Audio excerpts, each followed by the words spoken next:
views and opinions expressed on this program are those of the hosts, guests, and participants, and do not necessarily reflect the official policies or positions of City World Media, LLC, or its affiliates. All shows are produced with full participant consent. City World Media does not claim ownership of any third-party music featured and uses all tracks only with proper permissions or licenses granted by their respective rights holders. City World Media operates in accordance with fair use and digital broadcast guidelines on all platforms. From my city to your world, we are City World. Thank you for watching.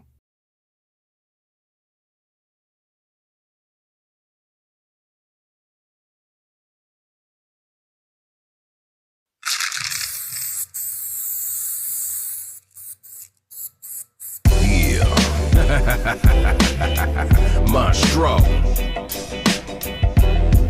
Rocker, tie lady. The natives are restless. Yeah, I say the natives are restless. The natives are restless. Rocker, Irish science.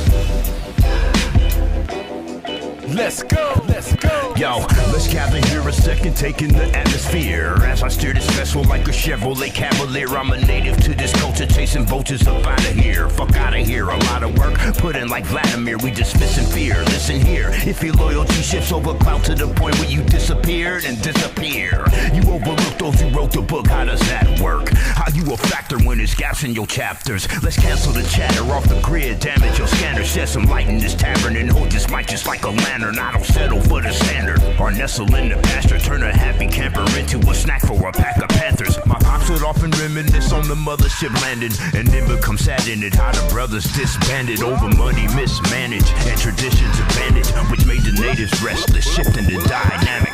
Pieces come alive, you can see the animation. Created devastated using the imagination. On track, rare earth magnets attract.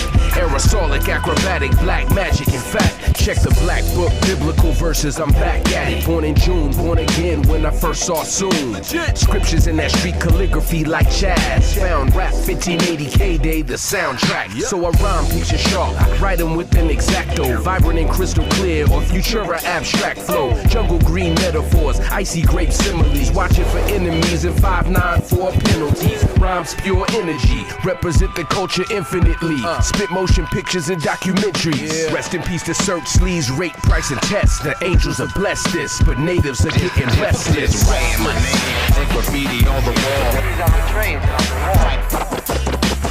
Writing my name and graffiti on the wall. And graffiti on the wall. I like that. Just writing my name and graffiti on the wall. And graffiti on the wall. Yo, it's Flex One, NTS, UTI, just tapping in with you. What up, Stro? It's Skill Rock. We're over here piecing at the tracks. Come on through, homeboy. We got a spot for you. Yo, Stro, Rock, this is Hex, bro. We got a dope spot for a burner right under the 4th Street Bridge. Hit me up. We'll link up later. Peace. Hex One. The man, the myth. Mozart 1, KCC, K-Dubs. RGD Killer, UTI. You know what it is. Western Ave. Yo, what up? This is King Create, representing Los Angeles grad community, representing West Coast artists, rocking the nation, Last to Survive, Soul Team, and the Magnificent Team. Yo, that's the business. This March 7th, LTS, Soul Kings, DEF, RTN crew, Los Angeles. Yo, checking in, Castro 1. Checking in on this South Central LA card. 38 years of graffiti. CMA, RTDK, CCA, SK, TDF. And I'm out. What's up? It's your boy Marv Pollard, a.k.a. Duke of Doom 1. Rapper, breaker, DJ, graffiti writer, B-Boy Supreme since 83. Peace out. Yo. What's up? Anger One, Can't Be Stopped crew, Los Angeles, California. That's how we do. Just writing my name and graffiti on the wall. Writing my name and graffiti on the wall. And graffiti on the wall. I like that.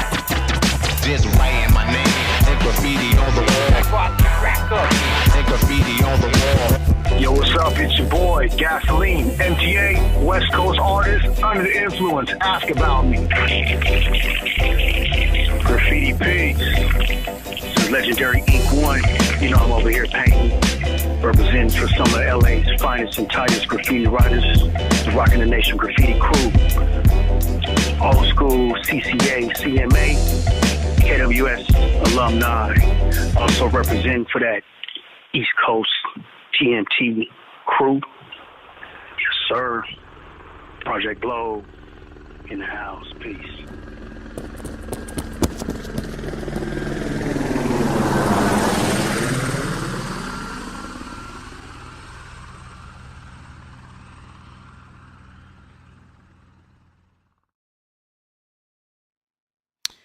What's good, what's good, what's goody? It's your buzzing cousin Ghost Boogie from our city to your world at City World Media and B-Boys Underground back again. And tonight on B-Boys Underground, we welcome Deck One, a West Los Angeles graffiti writer, MC, independent designer, and the founder of Ghettofresh Clothing. Deck One history reached... They can't hear you. Deck One history reaches through WGS, CMA, and AOB, along with the years of work tied to graffiti, skate culture, streetwear, murals, black book sessions, live performances, and the community events. His name carries West LA history, but his work also reflects discipline, survival, ownership, and respect for the people who helped build the culture before him. Through Ghettofresh Clothing, Deck One has created more than apparel. The brand represents West Coast identity, independent production, and the four elements of hip-hop, from shirts, hats, skate products, artwork, live cultural events. Ghettofresh keeps the connection between graffiti, music, style, and community intact. Tonight, we give Deck One the space to document his history, honor the people connected to his path, and speak on the work he continues to build through Ghettofresh Clothing. So without further ado, let me go ahead and bring him on screen so he can be heard and seen. The one and only Dex One. What's goody, Yes, man? sir. Welcome. Chilling, my G. You already know, man. Just another day up in West LA. CA all day. You know what I mean? Absolutely, absolutely. Well, hey, yo, Everything is Gucci. It's great to have you and welcome in. We got the one and only. Yes. And what you just got done hearing was a music video by Monstro and Rocka, Irie Sirens of Dilated People. And I'm not able to talk right now because, man. Anyway, we had a special. It's good. Shout outs to Rocka, Dilated, and my boy Monstro from my crew CMA all day. Lamert Park. Yes, yes. And just to give you guys a head up, we are live.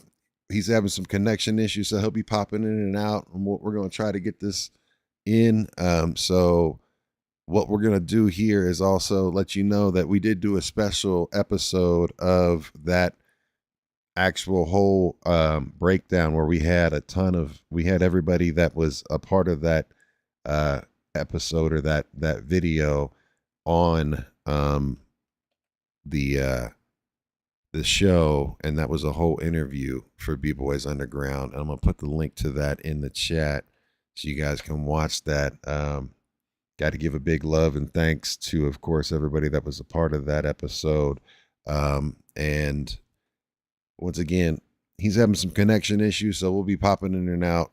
We'll do the best that we can. If we can't get through this, we may have to redo this, but in the essence of real hip hop shit, we do this live. We're uncut and raw. So basically that's it.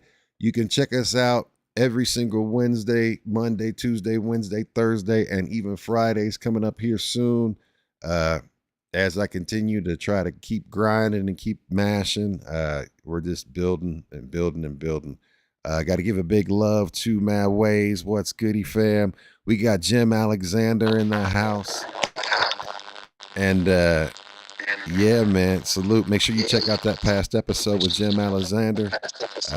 And of course, follow my brother, the one and only Let's see, our audio's a little foobarred, bro. Let's see here. That's better. All right, check it out.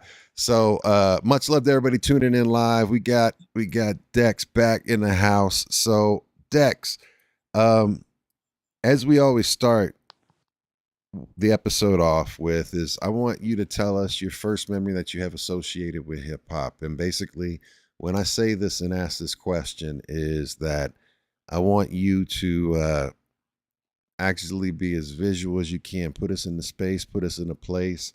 And what I want to know also is what about that memory, and if it's a collaboration or a collective of memories, what was important about it?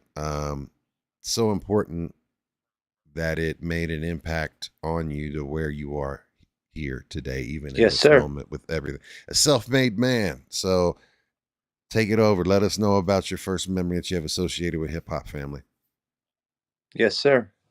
So about like 1988, 1987, I used to watch, my older brother used to watch Yo MTV Raps. And I remember seeing Public Enemy on there. And when I seen... Uh-oh, we lost Hold on, him. bro. I This got can't you. fucking happen. I can hear you. We can hear you. So he'll be back. Once again, we're going to try to get through this on his end. We may have to, again, reschedule and see what's up. But I want to say, again, thank you to everybody that's tuning in right now. And for sure. And happy B-boys and B-girls. Happy. Like my kids went back to school today. It was their first day of school. And guess what? I've got twins. So I got 2 freshmen in that house, man.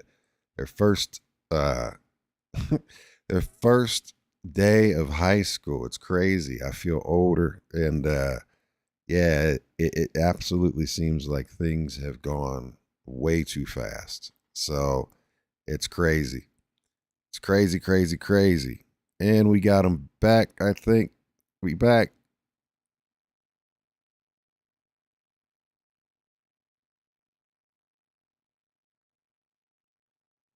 We can't hear you, Deck.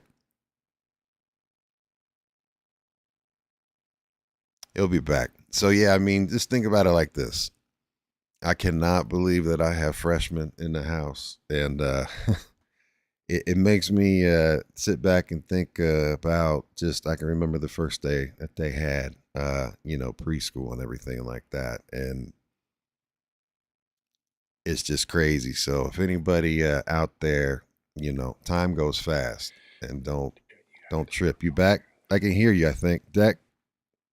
Nah, well, he'll be back. He'll be back. He's going to refresh. But if y'all are old, like me, I turned 50 this year, and then this month I'm celebrating my basically 20th wedding anniversary. Yes, Public Enemy Long Island Legends for real. What's up, Jim? And make sure you follow Jim Alexander. That is a super dope individual, and that episode just aired last week, I think it was, or maybe week. I've lost track of time. I think it was last week. Man, that was a 4-hour episode. So yeah, dope. Let's see here. Can we hear you? Give me a check, Mike. Deck, I can't hear you. Let's see here. I don't know why we can't hear you. Give me a second. Let's see if we can adjust this.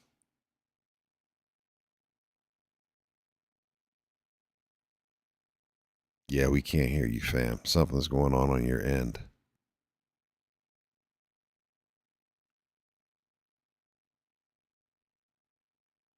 Let me do something here real quick. Hold on.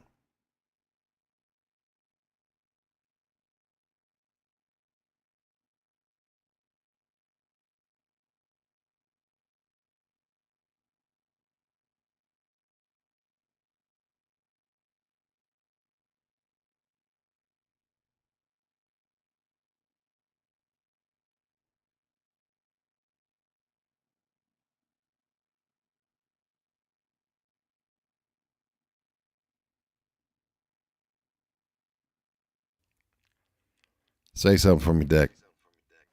Yo. All right, I can at least hear you. So we're gonna run this way. All right. So you were saying your first memory with hip hop. You said that you were mentioning Public Enemy and everything like that. Yeah. Let's talk about that and continue on with that thought, family. Yes, sir. So it was about 1988. I was 4 years old. I remember my older brother. And, I remember seeing Public Enemy, and my biggest thing was like seeing Flavor Flav rocking the clock. You dig, around his neck as a necklace. He'll be back. It inspired me to see somebody rocking a motherfucking clock that should be on a fucking wall on their neck. You know what I'm saying? Hell yeah. So that was probably what sparked hip hop in me. You know what I'm saying? Yeah, man. So and that's dope, man, because if you haven't been keeping up with the show, we've been doing a lot of collaboration with Chuck D's label, Spit Slam Records, and been highlighting basically artists from his label. And shout out to the one and only C-Doc and my brother Solrak for the connect. And even next week we're going to feature one of their latest releases, which is on Tuesday. We're having an exclusive listening party with DJ M Rock and CM, aka Creative. They're releasing basically their new album, and the listening party on the day of launch is going to be here on this show Tuesday. So be on the lookout for that. But Public Enemy, of course, has been one that's been, very important for me too. So, question for you. So you also mentioned, or that in your history, you were into skateboarding as far as that as well. What age did you and what year did you start into skateboarding?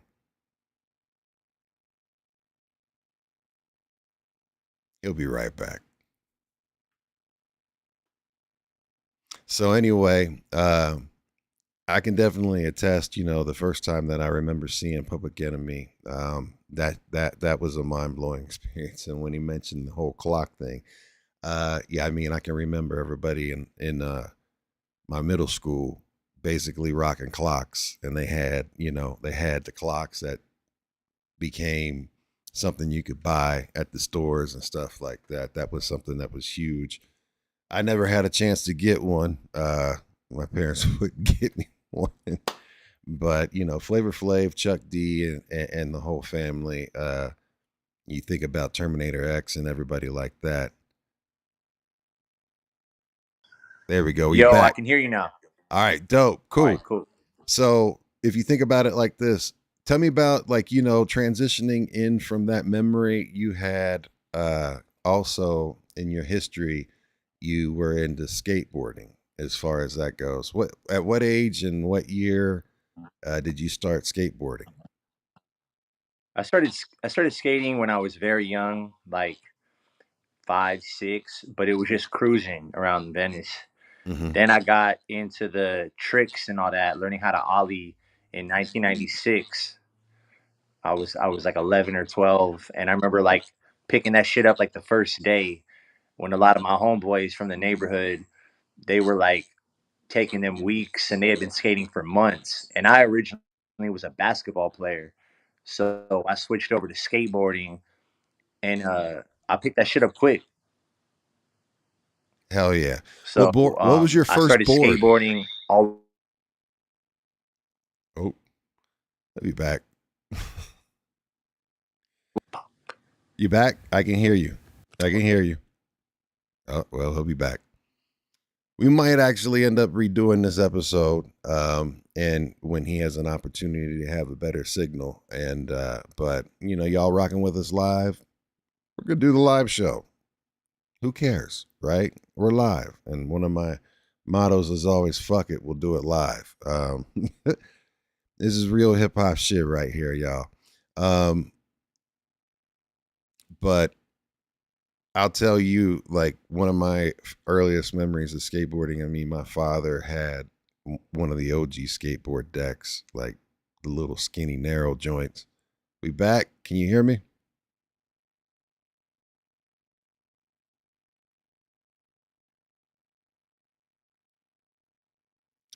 So, like, one of the very wooden, like the wooden with metal wheels and the very, like, thin, that joint, I remember getting it and finding it in my grandfather's garage and pulling that out and doing that stuff and taking headers with rocks. All right, he's back.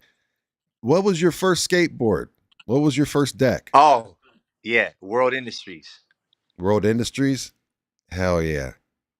Who's your favorite skateboarder? Why is it doing this shit? Yeah, World Industries. Hey, you know what, bro?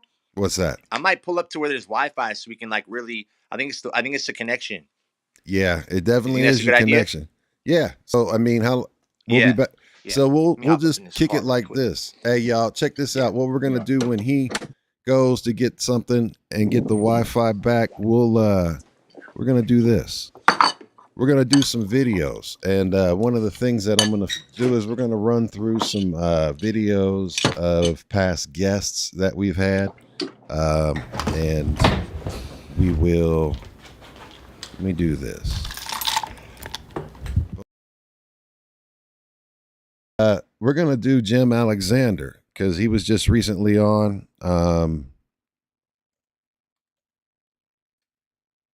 So let me find something for you right quick, man. But again, I appreciate y'all sitting here with us and kicking it with us as we do this live.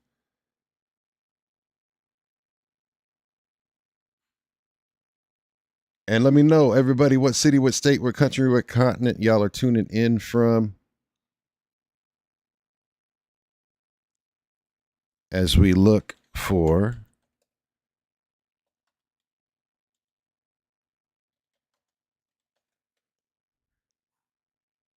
All right, let's see here. We're going to play the most recent release from Jim Alexander. This is Armageddon, y'all. Check this one out. This is dope.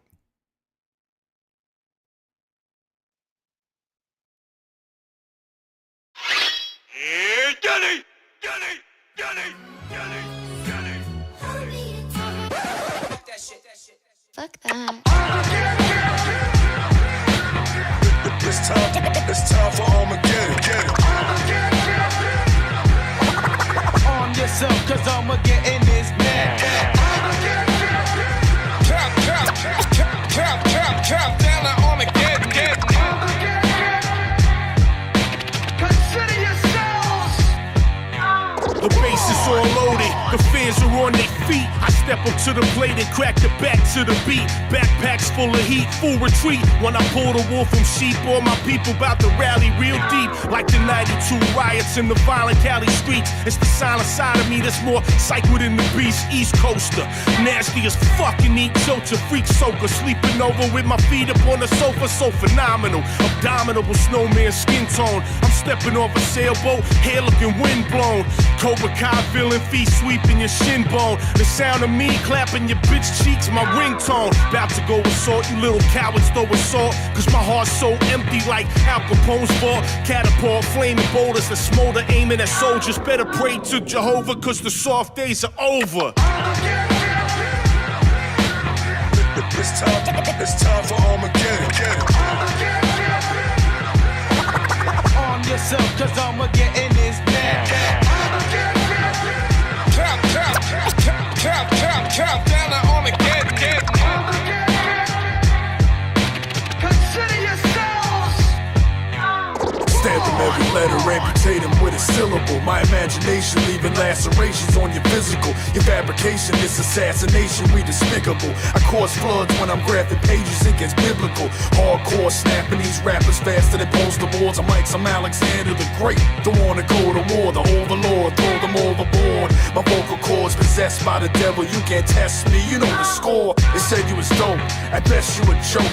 Every second I'll be penning reprehensible quotes. Ain't ready for smoke, I hit you like a fentanyl dose. Legendary flow, step to me, you left with no post. Know my lyrics fatal, each breath is like a tornado. Get strained with a microphone cable, say I'm unstable. Saliva so pure, the purest best shut your cake hole. Now lay low, better watch your spirit like you J. Cole. It's time for Armageddon. Arm yourself, cause I'ma get in this man. Count down to Armageddon. Consider yourselves. I rock with a Glock 4, like I was Bon Jovi.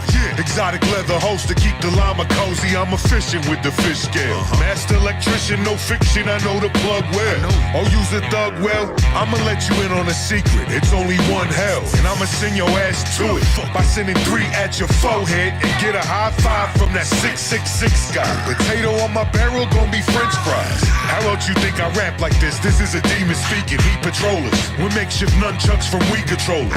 Spoil your meat, bash your head in with a toilet seat. The gold commode at the royal suite, make sure your voice to see. Remote weapons with details to make the little umbrella pop out your cocktail and shoot up through your nostril. Go to your bitch ass show, wait till you get on stage then. I eliminate your patrons with a chemical agent. It's time for Armageddon. Arm yourself, cause I'ma get in this man. Count down to Armageddon. Consider yourselves. Come on.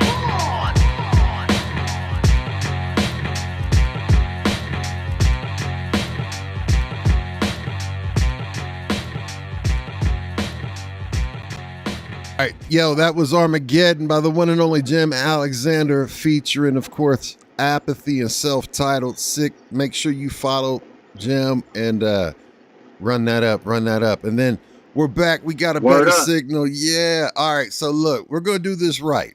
All right.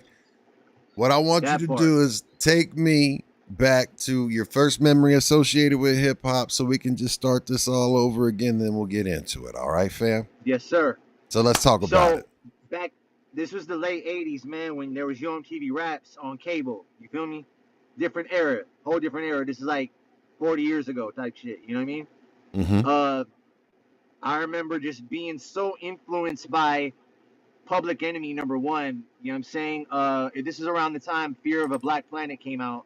Yeah. And when Flavor Flav had the fucking clock as a necklace and his hair is had like this, and it was like dancing, doing the b-boy dance. That shit had me wilding out, yo.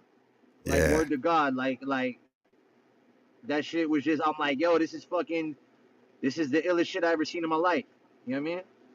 And that made an impact on you, and you know, basically from there, you know, it was one of those things where, you know, it just took over and everything like that. 100%. And then you mentioned, you know, or we were talking about also, you know, you have a deep roots with skateboard culture and skating, and you first started skating at what age? I would say 12. Yeah, 12. Word.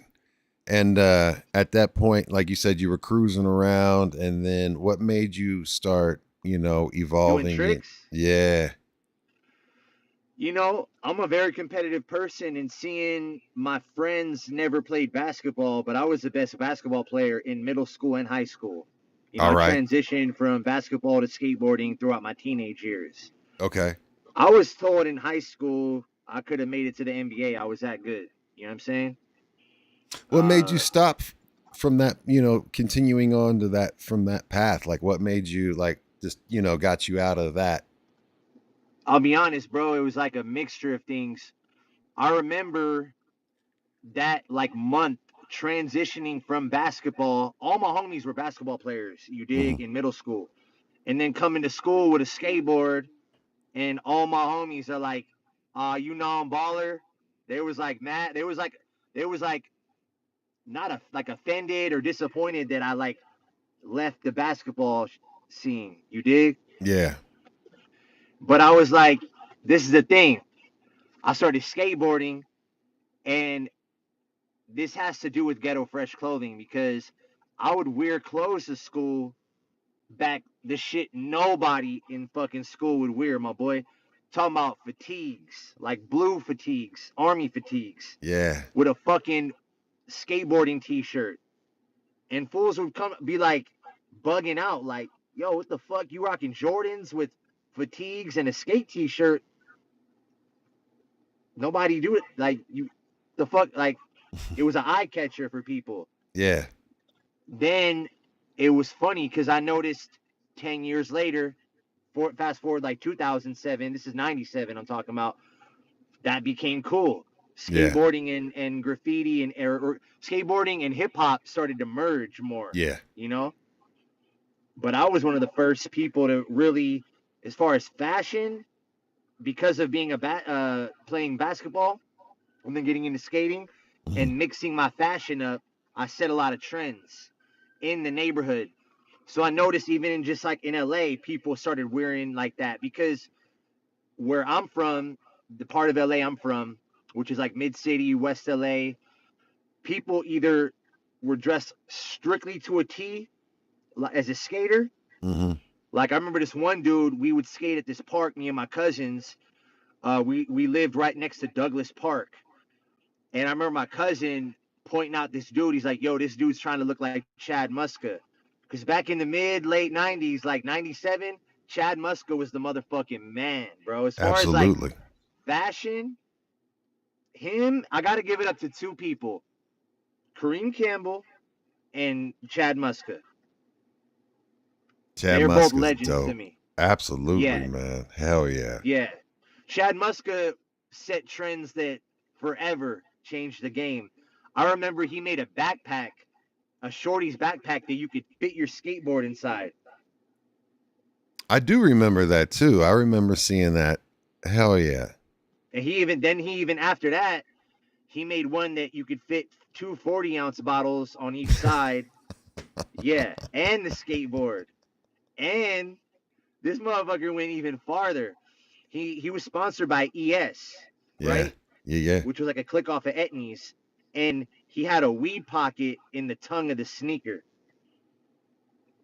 Damn. Yeah, I do remember like- that. You know, I do. Yes. Because he had the secret stash spot. Yeah. And no cop would ever think to look in your tongue. You know what I mean? Of Nah. your sneaker, you know what I'm saying? Nah, man. So he was genius for that shit, bro. Like I remember, having weed on me in Santa Monica and Venice and being like, oh shit, I'm on my skateboard.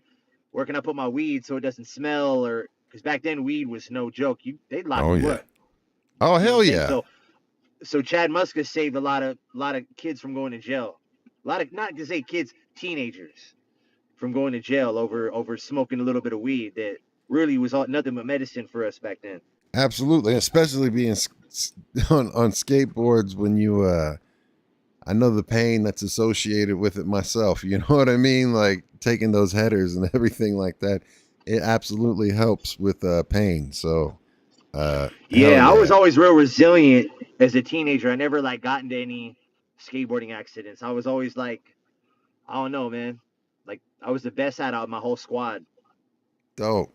And then of course, you're deeply, deeply, deeply rooted with graffiti itself. And I'm a humongous fan of graffiti, graph writers, all of it. And yes, my first tattoo, I had one of Cincinnati's most prolific skateboarder or graffiti artist, do my tattoo and everything like that and bomb my arm. And that in itself, like I can't do it.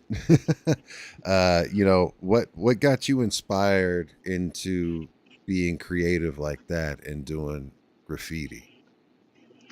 I remember going to the skate spots, man, and seeing the tags at the West LA courthouse, and then going to the Venice Pavilion, and there was murals. There was murals, bro, and it was like, wow. You know what I mean? I had a best friend of mine named Don C from Blunt Boogie, Arc Druids. He's a famous producer now. Works with Animas, Rock Marciano, and all them guys. That was my first rap click. But he used to tag Blaze, BL. He did the L with the A, like the LA, and then ZE. And seeing him do that tag back in 97, 90, like, I'm like, damn. You know what I'm saying? Like, people would ask him to do their name on the skate decks and shit. So then I'm like, all right, I racked a couple fucking markers from local art stores, and I started tagging on my fucking grip tape. So I knew it was my shit. Plus, it would name all my crews on the skate on the grip tape. You dig? Yeah. So that transitioned into me doing my first graffiti piece. I'll never forget having it in my bedroom on the wall, doing it on like cardstock. Okay. And it was like crazy because I was like 12 years old, and I remember just having fun with it, but ended up rocking a burner, like with arrows and everything, all 3D'd and shit. And I was like, damn, I did that. Wow. So that was my intro into piecing, graffiti. There was a company out back then called the Writer's Bench. Remember? It'll be right back, y'all. And once again, thank y'all so much for tuning in and working with us throughout this episode. And I'll let you know that we have basically coming up this next week, we've got a action-packed full week of episodes for you. Coming up on Monday, I'm going to be interviewing the group Black Medine from Spit Slam Records. I'm going to also be on Tuesday be doing the release party with M-Rock. We got you back. We good? Yes, we good. We back. Can you hear us? Check. All right, there. All right, we got you. Can hear me? We back? Yeah, we back. Good. Can you hear? Yeah. I can hear you. All right, cool. So basically, finish, please. I'll let you talk. Go ahead. Say again? Just go ahead and finish what you were getting ready to say. Oh, I was saying that was my... Yeah, there was a company called the Writer's Bench, you dig? Yes. And then there was a shop called Workman's Outlet, and they were on Venice Boardwalk. Okay. And I remember buying my first Mean Streak there, and they had all the dope graffiti magazines. They had shit from Bates, the dude that writes Bates in Europe. They had all the dope stickers there. You know what I'm saying? Yeah. And the dude there, shout out to DJ Swipes. You know what I'm saying? Bro gave me my first marker, first Mean Streak, and I caught a tag in the Venice Pavilion. Yeah. And my first name before Deck was actually Illa. ILLA. Like I'm iller. Yeah. You know what I mean? Yeah. Yeah. So man, those are the glory days, man. 97, 98, skateboarding and graffiti went hand in hand with me. You know what I mean? Yeah, and it was also I think a lot had to do with it was like the graphics that were on the skate decks were always like some type of graffiti style. Like you mentioned Natus Copus earlier. Yeah. He was on Santa Monica Airlines. Yes. My main shop that I sell to is the shop for Santa Monica Airlines, Rip City Skates in Santa Monica. Skates. They're the oldest skate shop in LA. Yep. Which is basically really important with your history because that was the first spot that gave you a shot to sell your clothing line and your t-shirts. And take us through that story real quick. So I used to go there as a really young, before even a teenager, man. I'm talking about like 12. So my cousins were on Section 8 living in Santa Monica. My cousin, shout out to my cousin Amir and my cousin Kamal. We used to skate. They lived right next to a skate park called Douglas Park. That's where I learned how to 50-50 grind. What else? I think I learned how to tail slide. Yeah, first tail slide I learned was right there. Um, and then right down the street, if you skated down 26th Street and you made a left, you could skate up to West Lake Courthouse. But on the way, my cousin was like, "There's this shop called Rip City, like old school shop." Mm-hmm. So I remember going in there, and it was like this like dark little small, shop, and being like getting our bearings, our trucks tightened or getting bearings if we needed. The shit was you mentioned Powell Peralta. Do you remember the gold Bones bearings? Absolutely, bro. Like, hell yeah. Yeah, so those were like the $30 ones. We either got like I remember transitioning from those, getting those, and you would spin the wheel on the fucking skateboard and it wouldn't stop. You're like, that's why you're paying that extra $15. Yep. And they were gold too. Yep. Yeah. Yep. What was your favorite trucks? You independent guy? So I transitioned into independent, but my first trucks were not my favorite trucks at first were not independents. What were independents were too heavy for me. Ah. Oh, the first ones I liked were Venture. Okay. Gotcha, dope. Remember Venture trucks? Yes, sir, I do. Yes, sir. Oh, Absolutely. Okay. We're going back in time right now. Yes, sir. Yeah. I told you, Yeah, I was into skateboarding and shit like that. I was never good enough. You know what I mean? I was a football player, man. I liked blunt force trauma and shit, man. Just throwing my body into people. But yeah. But no, I mean, that shit definitely takes me back to, that and the art, because, you had one of the things that I was doing when I was doing research on you before this interview, I seen how you had taken a course or went through college, and you went into streetwear clothing, and that was one of the things that you majored in, right? And yes. And basically the very first brand that was associated with streetwear, well, it first started off as Stussy, and then basically from there, Vision. And I remember rocking Vision when it first came out. Everybody had to have a Vision shirt. It was something that you had to have, and that really made it an inspiration on you and helped you establish your clothing line that you have right now, and it continues to grow and blow up. So tell us about that, fam. It's so deep, bro. Like, I really don't believe in coincidences.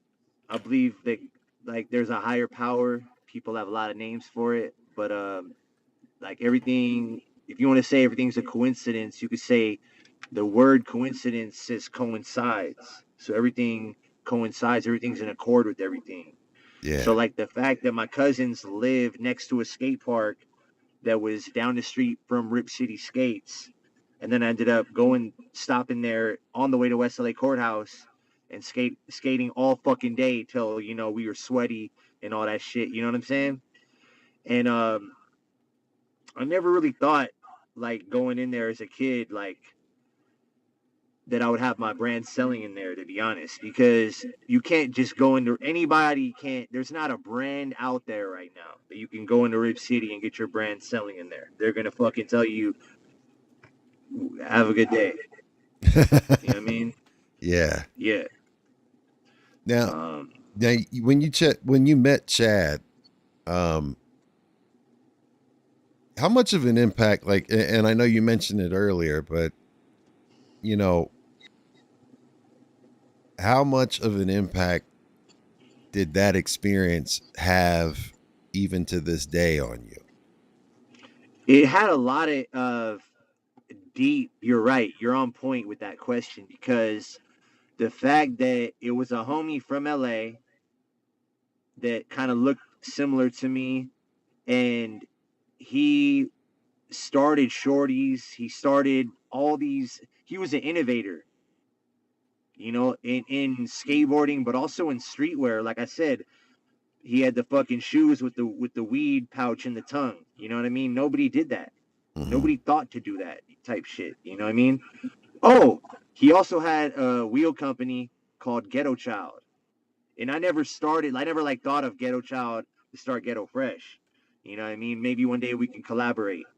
But the name came to me because I'm from Venice. Originally, Venice was like really fucking grimy, bro. I mean, like, there was prostitutes, there was shootouts, there was crack being sold. There was also a lot of art and a lot of skateboarding, but everybody from the hood knew that that was the ghetto by the sea. So that's why I chose that name, Ghetto Fresh. You know, my story is never forget where I came from, but also like don't get stuck in the past. You know what I'm saying? Like, don't be that dude on the corner drinking a beer talking about, yo, back in the days, bro, it was like this or whatever. I gotta stay fresh.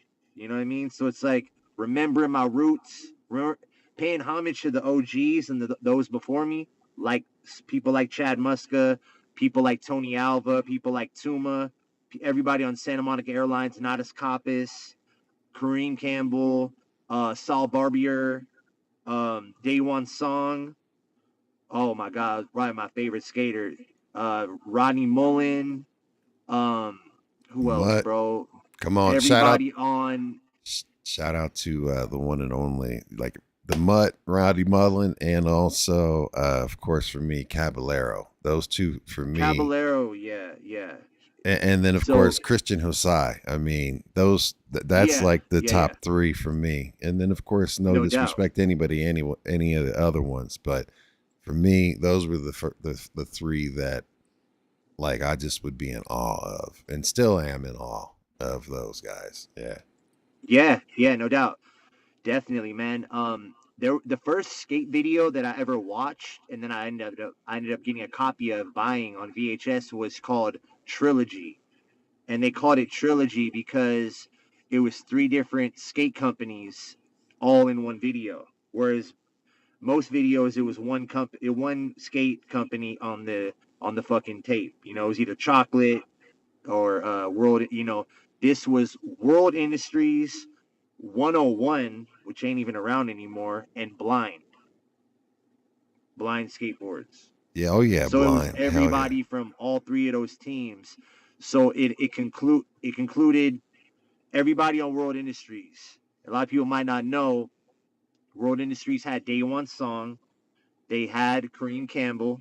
Kareem Campbell was the king of, you know, he's from the East Coast. He's from Brooklyn.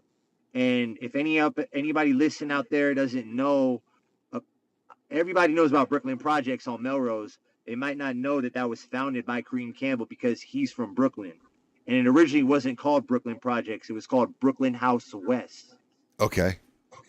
And it was on a different location. It was closer to Fairfax, by Fairfax High on Melrose. Gotcha. And the OG LA graffiti artist Vile One from COI painted the side of it. Yeah, and they used to sell mean streaks there. They used to sell graffiti supplies, all kind of shit. But shout outs to what I'm getting at is Trilogy. So it was like Day One Song, Kareem Campbell. Those are the 2 that really stood out to me. Then you had people on 101. You had Gino Iannucci. You remember that guy? Yes. Yeah. He was the first dude I ever seen rock a pair of Nikes and skate in them, like high top Nikes. Hell yeah. You know? And, which actually ended up launching Nike skateboard. There you go. You go where I'm going. Yeah. Go where I'm going. Yeah. So I don't know if you know this, bro, but Nike originally in '97, because of people like Gino wearing Nikes and skateboarding in them, which was an oddity at the time, they tried making a skate sneaker in 1997, and it flopped. Yeah. Because people were like, yo, y'all are not skateboard, you know, y'all ain't down with Nike, us. right, exactly. Yeah. So, like, what the fuck? Like, you can't just come up in here and be a part of this shit, you know what I mean? Because that was right around the time. To be really honest, the sneaker was garbage. It was whack. Like, was it? Yeah, it wasn't. I don't it remember. wasn't like it wasn't dope. So I thought it was dope when they came back in 2003 with Nike SB, and they basically took the first Jordan sneaker and made it into a Nike SB Dunk. That's right. Absolutely. Yep. Absolutely. I even right now, I'm rocking a pair of Blazers right now. I fuck with these heavy. Oh, hell You know yeah, what I mean? man. Those are comfortable too. Yeah. So shout out to Nike SB and Nike is dope, bro. You know what I mean? I just think Yeah. that it was interesting, their little process. I even did some research recently on how Nike got even started, and it's pretty deep, bro. Like they tried to get bought out by some and ripped off, and the owner wasn't having it. And yeah, how the Nike, they call it the Nike check, but the swoosh Mm-hmm. got made. Yeah, there's a whole story behind that. If anyone wants to Google that, you check out. Yeah. Yeah, but yeah, man. I love talking about all Dope. this stuff, man. Hell yeah. Yeah. Well, let's talk about, WGS. It traces its first crew piece back to 1993, while your postmark 1998 as a key date for you and your identity as Deck One. What I want you to do is walk me through the years between those markers and explain, how you earned your place inside of WGS, CMA, and AOB. To be honest, it was like it's all the events you go to. It's you meet people, they fuck with you, and it's like they're like, "Yo, come over here, man. You dope. We want you a part of this." And I've had to turn down crews before, like people are like, "Yo, I want you to be a part of this crew." I'm like, I can't do it. There was times in my life where I was just a oneer because I never really in the 90s there was a lot of beef between graffiti crews. Okay. So my thing was like, why would I inherit another man's problem if that's not my problem? You know what I mean? Like at the end of the day, I'm a pretty peaceful person. I've been in all kind of shit, but I'm not really fucking, you know what I mean? Mm-hmm. Like I'm more of a business, making money, peaceful type of person, you know what I mean? I totally get you. Yeah. Yeah. The tag banging shit had a little effect on me in, with AOB. I was also a part of a crew called PIE, Posse in Effect, Okay. which I'm still friends with them. Those are my homies, Probably gonna end up painting a wall with them soon. They're kind of clicked up with CMA because one of the founding members of PIE, who's friends with my older brother, by the way, shout outs to the homie from TDF PIE. TDF and CMA are clicked up because we both have a lot of the same members. So what I'm getting at is like you asking me about the crews. Yeah. We all come from one source. You dig? Yeah. And I mean, to say, I of think course, the sound might have cut out. Let me one second. As we're just gonna go ahead and as I'll talk through this. Basically, you think about it, graffiti, graph writing is one of the elements, the 5 elements, we'll say, but the original 4. You had breakers, DJs, MCs, and graffiti artists, and then of course you got knowledge as the 5th. But graffiti is very, very much important, and Deck One has been in the industry. There we go. There we go. All right, so go ahead and finish, man. Yo, you there? Yeah. So what I was saying is basically, how graffiti culture is one of the founding and one of the main, founding elements of. Yo, Boog, you there? Yeah. You can't hear me? Check 1, 2. There you go. All right. Yeah. So like one of the founding elements, of course, was that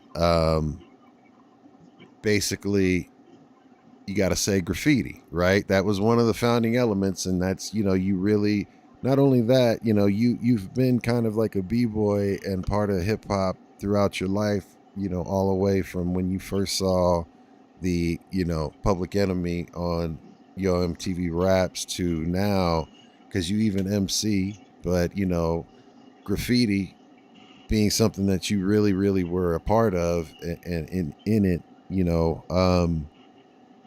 what I want to know is, when we were talking previously off air, you were telling me about your father. and you know how he makes Okay. flutes and is a jazz musician and everything like that.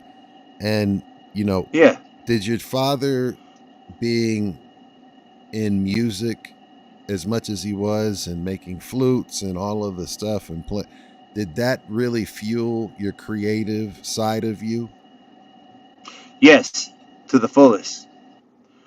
Yeah, a lot of people look at my designs, my graffiti pieces, and they're like, "Yo, that looks like African patterns and artwork and stuff like that."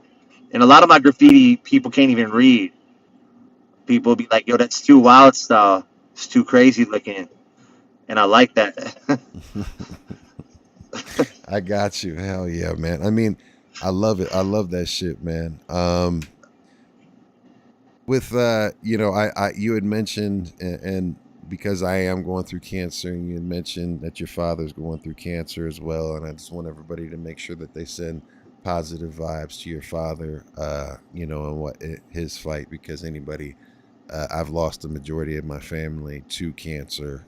Just runs heavy in my family, and you know, publicly, I just wanted to say my heart goes out to you, your family, and of course your father, as he continues to fight through the illness that he's got right now. And everybody out there, make sure that you do what you can to raise awareness about cancer, and let's get a cause, or let's get a cure, and instead of just a like patch me up, and do your research, share, and do what you can to advocate for cancer, because it's one of the ones out there. You got to make sure you get your checkups, because man, Yeah. but you know, how does your dad feel about you and like the success that you have now? I mean, you know, seeing you as a kid, and now, you know, you're a self-made man with your own brand, and you've got your own momentum going. You know, what's your dad think about everything that you got going on right now? He's so proud of me. He's like beyond proud of me. You What's know, that mean he's, to you? huh? What's that mean to you? Everything. It means I did my job, and I stepped up to the plate and held down the lineage for my family. Yeah, man. That's dope. Yeah. Yeah, it's everything. It's my soul. It's my ancestors. It's my DNA. The real talk. Hell yeah. You know, your public profile identifies you as a West LA graffiti artist, you know, MC, streetwear designer, and hip hop historian. I want to Yes. ask you, which role came first, and how did each discipline influence the others for you? Okay, so aside from the skateboarding, the element I first got into was MCing Okay.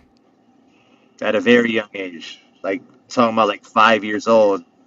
So it went from '88 seeing Public Enemy on UMTV Raps, transitioned into me walking into my dad's music studio that he had at his crib, our crib, and getting on the mic and spitting rhymes when I was 5 years old. Damn. Yep, That's crazy. it is. I Yeah, mean, man. so And I remember like even later, like being like 9 years old, being at a homie's house doing a sleepover, and his sister and all the hottie girls would come out, you know, and they want to have fun with us and shit. And I'd start spitting rhymes. They'd be like, "Damn, this motherfucker's got talent." So that shit came really early. You know what I mean? 5 years old. that's dope, man.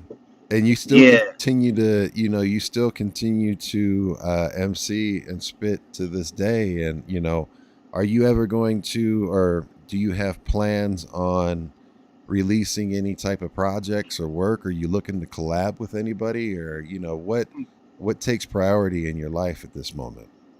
I'm glad you asked that question, my G. I actually just finished a song with Blue and Destruct.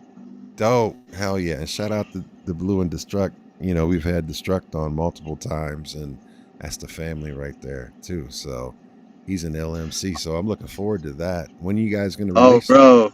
Yeah. I'm going to tell you right now, dude. Shout outs to my bro, Blue.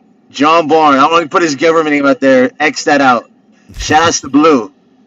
Blue, since I first heard Blue, he's on full rotation 24/7 in my fucking car when I'm driving all fucking day. And when I met him, he was real cool. I shot him a hat on the strength at a T-Hop Fest with Ciroc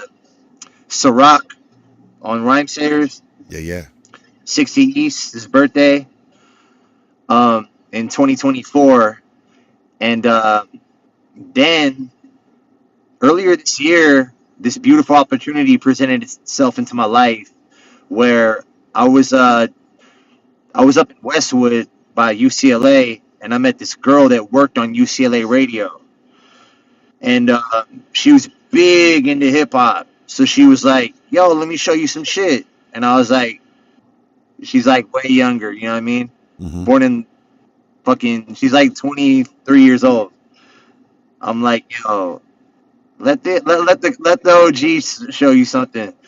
So I put on the Dino Spectrum album by Atmosphere. A lot of people don't know about that album. You know about that album? Yeah, hell yeah, man.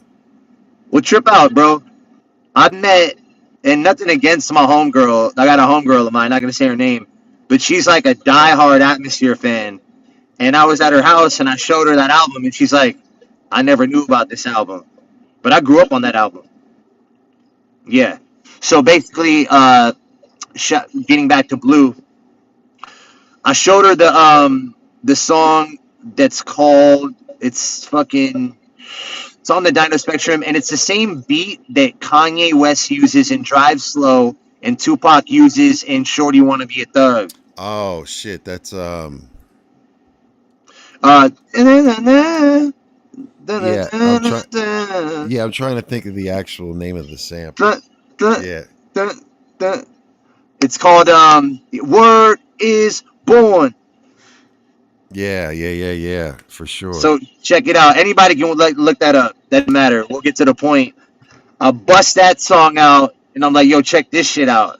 And her fucking mind like lit up with light. You know what I mean? Mm-hmm. And she was like, what the fuck? She's like, yo, this sounds like Farside. I was like, yeah, all right. You you get the vibe. You know what I mean? Yeah. Shout out to Cheska, the homegirl at UCLA Radio. So we're talking, and she was like, yo, do you rap? And I was like, yeah. She was like, oh, I work on UCLA Radio. I was like, oh, okay. I was like, you know, I could possibly pull up there and do something with my brand or something like that. And then she was like, yo, well, I do like album reviews if you know anybody dropping a new album. And I haven't personally dropped an album since 2009. So I knew that Mike and Nine and Blue had just done God Takes Care of Babies and Fools. So I was like, all right, this is kind of a good time to reach out to the homie Blue. And because me and him, okay, just to give a little history before that story, December 28th, 2025, I opened up for Living Legends at Project Blowed Anniversary at Los Globos. And Blue saw me perform and was like blown away. And then the homie Cyrillis, who is Vel Nine's husband, went up to Blue and was like, yo, because I'm talking to Blue, talking about like knowledge and, you know, everything about hip hop and all that. And he walks up, he's like, yo, Blue, this motherfucker Dex just fucking killed the whole fucking stage, just went crazy. Like this fool did it, like one of the probably the best performance all night. He was like literally tapping him, like, yo, you don't get it, bro. Like this dude's really dope MC. So then Blue was like, oh, word? So that sparked me getting his number, you know what I'm saying? And then, so when I met Francesca, who worked for UCLA Radio, I was like, you know what? Maybe I'll holler at Blue and bring him and Mike and Nine onto UCLA Radio, and we can all cipher, and they can promote their album. And I hit up Blue, and he was down. But one thing he was like, I live a little far from Westwood, so I would have to take an Uber. I'm like, nah, my boy, I'm gonna pick you up. So I picked him up. Then we picked up Micah, and I was at Micah's house, and I started freestyling, and Micah was like, jaw drop, like, what the fuck? You know what I mean? Like bugged out type shit. You dig?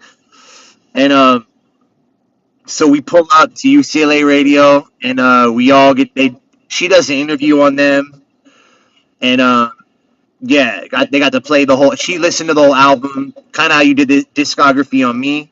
You know, she did that on the whole album for God Takes Care of Babies and Fools. Hell and then the dope thing was that, like, the banner you saw earlier in the interview at my warehouse, we put that up at UCLA Radio.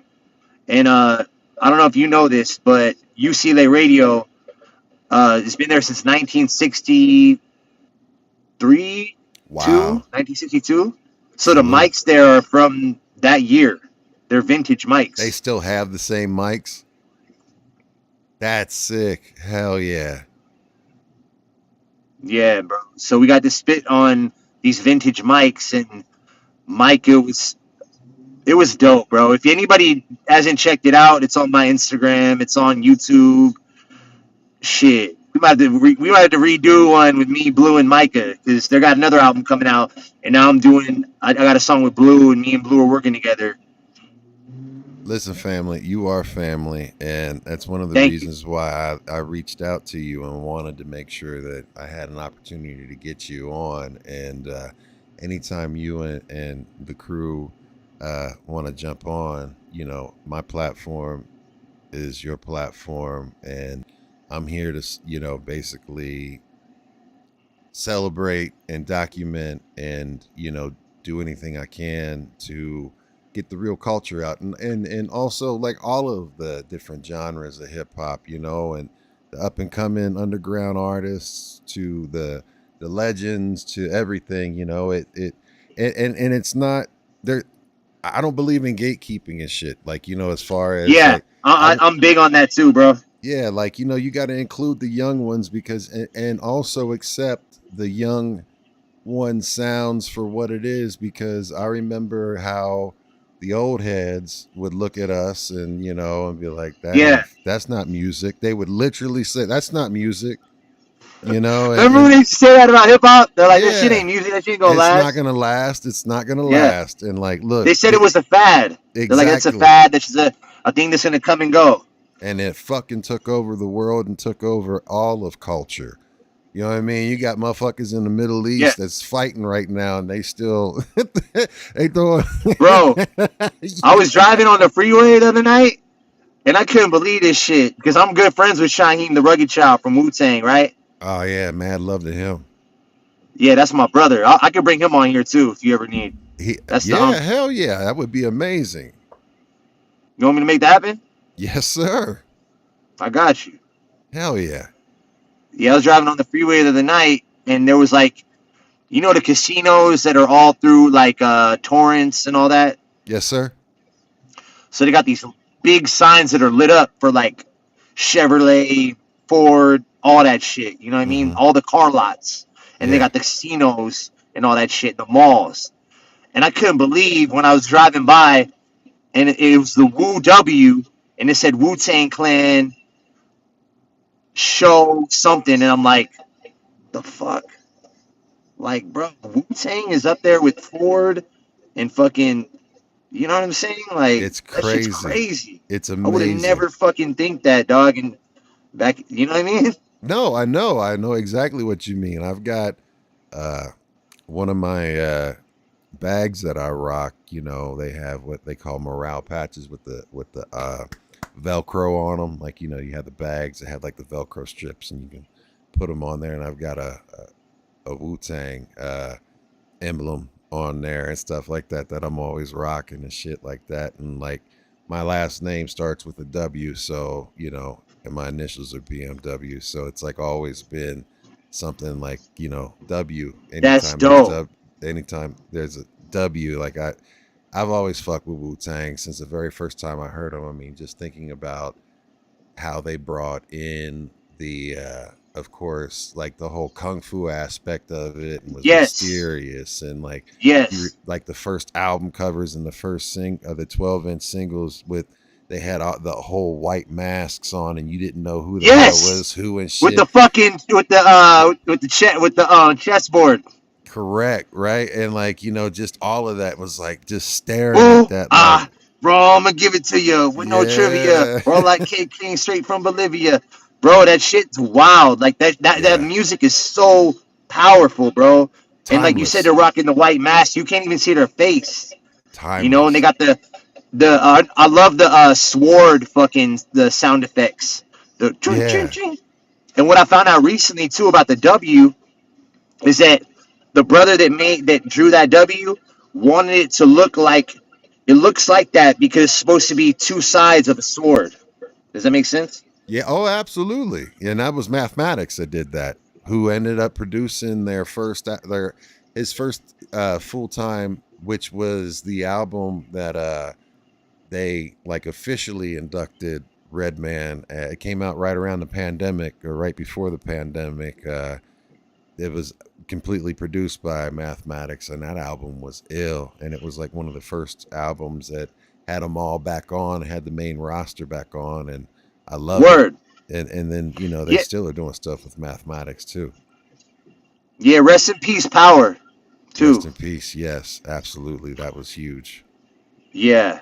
I'm really proud of my brother Shaheem because he got on at such a young, early age. And he went through similar struggles. I went through prison, getting stabbed and shit like that. And when I met Shaheem, we didn't even have to say any words to each other. Like, we just read each other. We knew we were brothers. You know what I mean? We're like 5 years apart. You know what I'm saying? And that's like literally like a brother to me. You know what I mean? He's like, you come out to New York, you can stay at my crib. I'll get your stuff selling in the Woolwear store and all that, you know? So I shot him a little care package when I was with him in person. Got to see him perform. And I interviewed him as well because I'm working on a graffiti hip-hop magazine right now. No kidding. Tell everybody about that. Like, what is the name of it, and like, when do you anticipate your first like drop? I don't have a date right now, but I have all the content, and it's gonna be called Ghettofresh, Volume 1. We're gonna have different volumes, but what we're gonna first and foremost, is pay homage to all the gods that was a part of Ghettofresh that are no longer in the flesh. Yeah, and you know, the one that, you know, you search as I was getting ready to ask you, as far as, you know, that meeting him was a huge impact in your life, and he really the biggest impact ever in my life ever. So I think the story about how you met him for the first time is ill, and I would love for you to recount that and document it here, but also not only that, but take us a step further than you normally have, and, you know, tell us how you try to continue on what that moment and what he meant to you and his legacy, how you try to tie that in with everything that you do now. 100%. So I first met Search when I was 14 in 1999. And I was with two of my homies. One of them passed away 2 years ago. He got really into gangbanging and all that shit in prison and all that. But he was with the business, you know what I mean? And we were all stealing paint at this spot called Michael's in Santa Monica. And there was an entrance on 4th Street, and there was an alleyway you could leave. You could dip out when you racked all your shit. And it was a free-for-all back then, you know, because they didn't even have a locker on where they had the Krylons, the OG Krylons. So we would rack those. We would rack the acrylics, because back in the 90s, people don't do this now. Used to be able to rack acrylics, and we used to write on the sidewalks. And basically, if no one walked on your tag would be there for 5, 6, 7 years. Wow. It was like landmark shit. So we was up there just getting our paint, and this big dude walks in, and he was like, "Yo, what y'all write?" He didn't get at us no negative shit. He just wanted to know who he was, encountered with. And I was like, "I'm Deck." My homie's like, "I'm Repo." My boy was like, "I'm Cram," and he was like, "Word, I'm Search Colt AOB. I'm drunk. I'm about to rack all this paint." And he had a fucking jacket where you could fit like 20 cans up in there. And he literally took the 20 cans, put them in that jacket, and dipped out the back entrance. And my homie was like, "You know what that is, right?" And I was like, "I do, but like, fill me in." He's like, "That's the Sticker King right there, valet." I was like, "Oh, okay, word." And that alone had a monumental, very powerful impact on my vision. You know what I'm saying? I'm a visionary. So like, I started seeing his stickers. He's LA Sticker King. I started seeing his stickers everywhere, and they were done so intricately, and no one ever done what he did. Like taking a stencil of a character, like a b-boy character. I got a bunch of them tattooed on me. Matter of fact, here's one right here. That's sick. Here, hold on. Let me show it to you. Okay, let's get this other one out. Get the tree out the way. Yeah, that right there is done by that's Search. Ill. Yes. Hold on. There we go. Okay, there's his signature right there. So anyone looking in, hold on. Yep, there Search you go. one. And then look, he's rocking the I did the Cortez artwork, the cans, the fill-in, but he drew that by hand, the character. It's sick. Also here. Hell yeah. Dude, yeah, that shit tattooed on me. That's it. So that character, eventually I want to make it into an action figure. That's dope. Yep. You should definitely do that, man. And you know what's even doper is that, hip hop action figures are like taking off, and there's a ton of, I interviewed Q Unique on Tuesday. I saw that. I saw that, man. How'd that go? Oh man, it was amazing. That was an amazing episode, and he's got an album. I just want to say one thing. I grew up like 2001. My homie made me a mixtape. My homie DJ Severe, and the Arsonists were on there, and that song. They had a song called what was the name? It was on their second album, and it was just fucking legendary. And I didn't know till later that I knew about Q Unique, that he was in the group, but I didn't know that Destroy was in the group. I always knew I had Destroy's album separately on vinyl. I didn't know that was him on the fucking song. Yeah. I'm trying to look up the track list right now just to be able to. I think it says "As the World Burns." I think it's the album. The second studio album was Date of Birth from 2001. Was that As the World Burns was their debut album? You're right. So the one that had a bass line, and it was like, hey man, I think you stay damn, and you get jerked like a spray can, because kids get played like arcades up in Playland. Yeah. I don't know if you remember that joint, the name. I do. I'm trying to think. So bleep bleep, dun dun dun, Scooby Dooby Dooby, Scooby Dooby Doo, bleep bleep, dun dun dun. So the track listing for the second album, the intro was Date of Birth. Second track was Stay Low. Third track, We About. Fourth was What You Want. Fifth was Language Arts. Sixth was Respect the Unexpected. 7 was Self-Righteous Spicks. 8 was His Hate, Her Love. 9 was Burn It Out. 10 was Whatever, Whenever. You had 11, Bleep. That's 12, it. It's Bleep Bleep. Yeah, that's bleep. what I thought you was talking about. And then you had 12, you had Wordplay. 13, Alive. 14th, Epitaph. 15th, Space Junk, and then that one, Space Junk featured Kinetic Energy, and then 16th, the closing track was Millionaire. I had the pleasure of meeting Shabazz the Disciple at Rhymefest.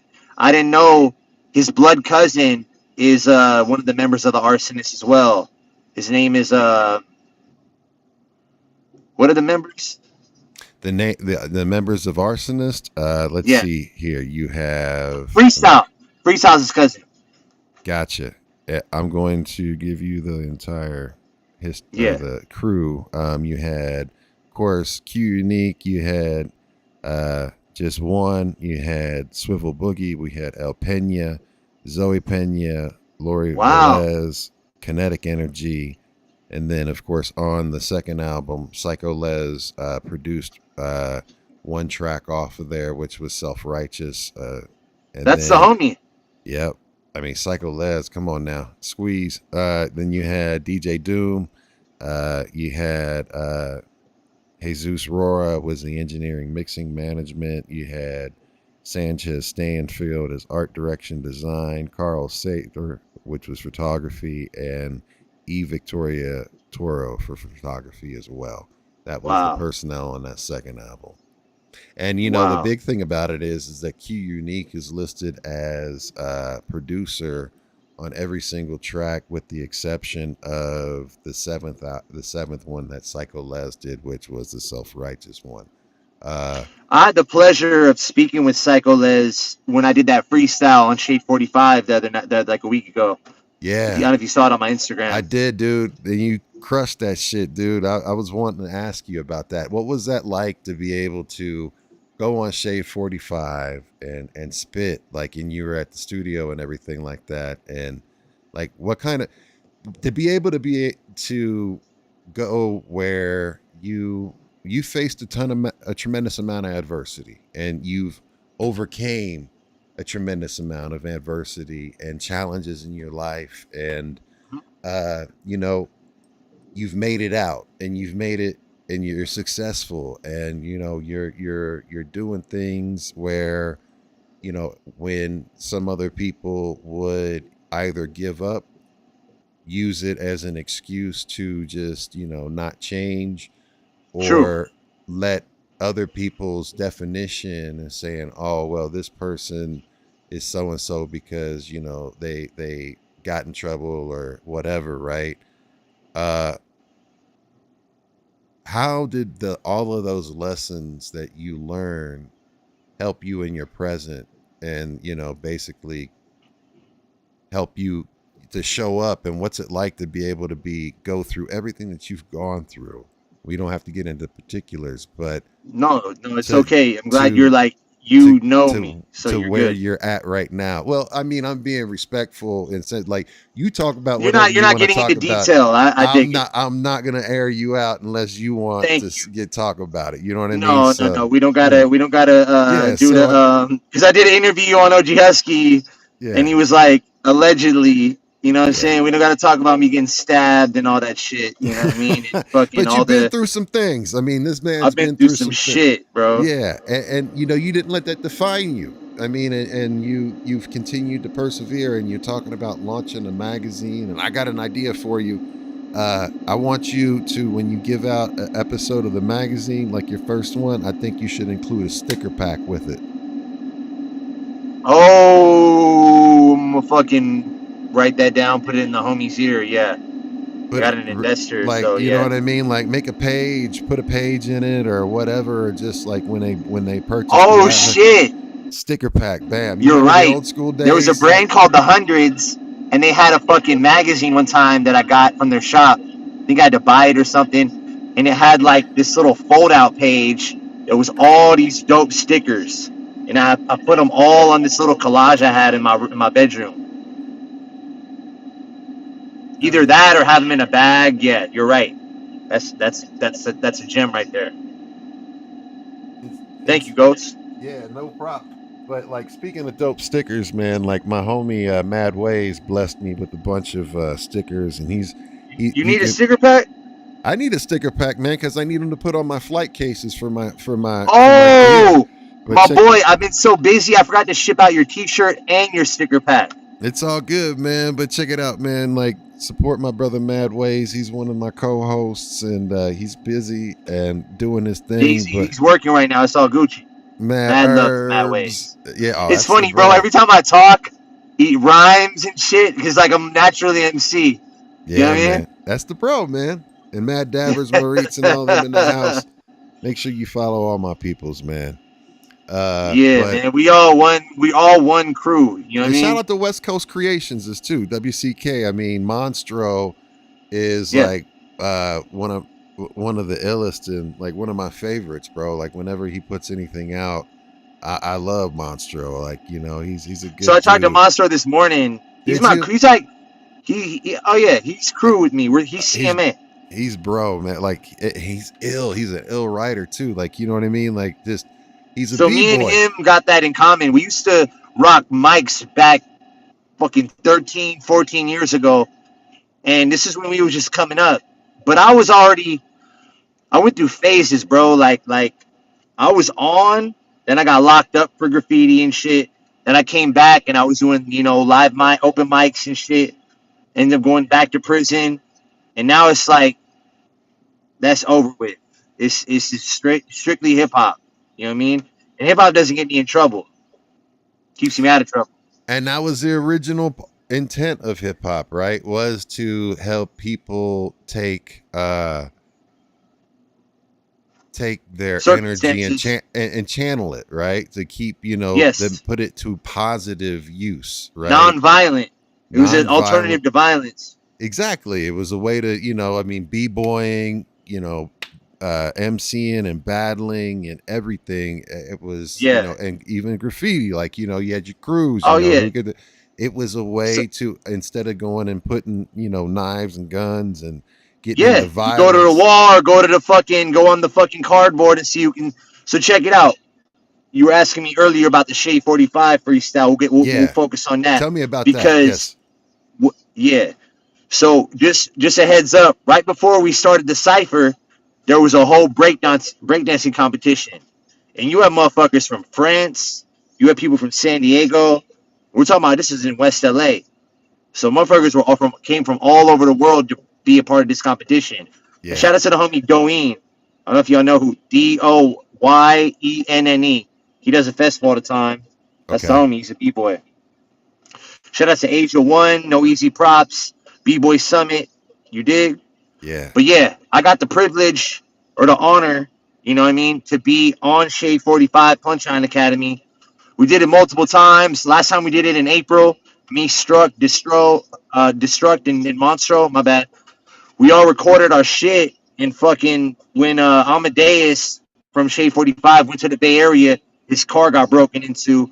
All the footage, all the laptops, and all that shit got stolen. Oh no! So we had to run it back. But like you said, bro, I've been through hell and back. You know what I'm saying? And I got like warrior blood in my DNA. So when shit hits the fan, it just makes me stronger. It just makes you want to go even harder. That's like, I'll give one metaphor, but it's real life. I got stabbed 4 times. I remember sitting there, and I didn't get dropped. Like the dude stabbed me and he was a crackhead, and it was over nothing. You know what I mean? Mm-hmm. He was a pussy. He didn't want to fight. You know what I mean? And so he pulled out a big ass knife, and he had gotten jumped like 3 times on the boulevard and wanted me to back him up. I'm like, homie, I don't even know you. Like, be honest. You know what I'm saying? Right. And so I think he got tired of being bullied.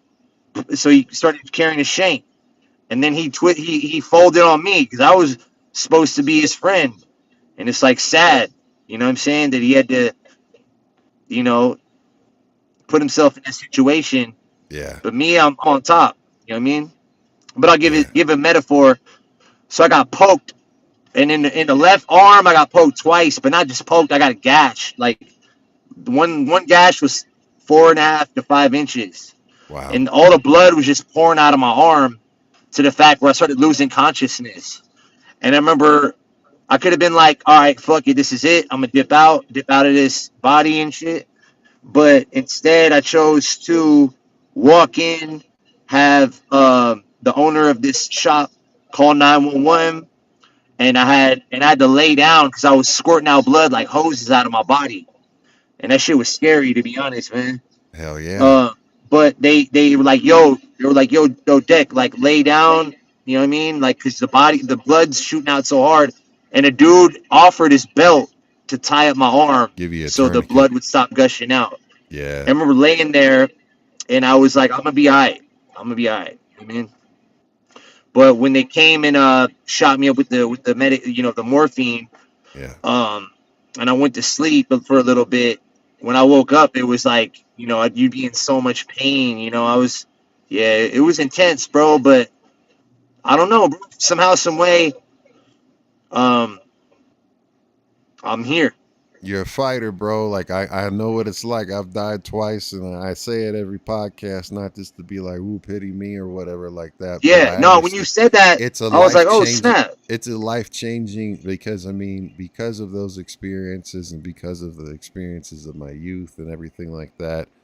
I've realized through a lot of therapy, that people get stuck, fight, flight, and freeze. Like I've always been a fighter in regards to that, and that's the reason why, like, I ain't even tripping with this current cancer situation. It's like I got this shit beat. I beat it once. I'm gonna beat it again. And like, hey, homie, I middle swear, fingers I in the swear, air.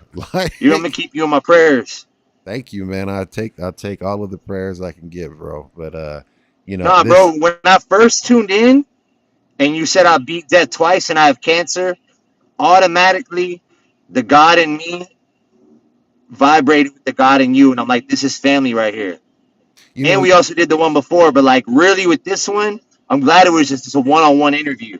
Absolutely. I've been wanting the last one was dope, but it was 4 people. It was a little bit, Yeah, it's a panel, and yeah. The one thing, because you've mentioned in a lot of your social media and basically interviews, how much your faith means to you.